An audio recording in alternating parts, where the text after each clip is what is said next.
घोरा पापकाशिनी दयान सन्वासन्धमया गिरिसन्धाभिचाकचे रामिकोङ्गिरिसन्धस्ते विभजतवे शिवङ्गिरितताङ्गुरुमाहिं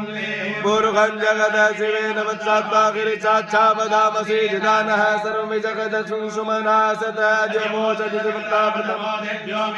अहिमना भव नमस्तायुधाय नताय विष्णुपाभ्यामुदते नमो बाहुभ्यां नमः धन्वने मानो महन्तमुतमानो अर्वकम्बानो क्षन्तमुतमानोक्षितं मानो वरेकरं मोदमाकरं मानव्यासं वोर्तरीकः मानो वेदने मानायुकिमो मानो श्रीपुरीलिकः मानो वीराजुर्भाविनो मधिरविबन्धः सन्मितवाहवाय नमः सम्भवाय तमयो भवाय नमः शङ्कराय तमेश्वराय नमः शिवाय शिवतराय ब्रह्मकन्यदामहे सुगन्धिं बुद्धिवदनं वारुवारुकविवन्दनं मृत्योर्क्षेमाप्रदात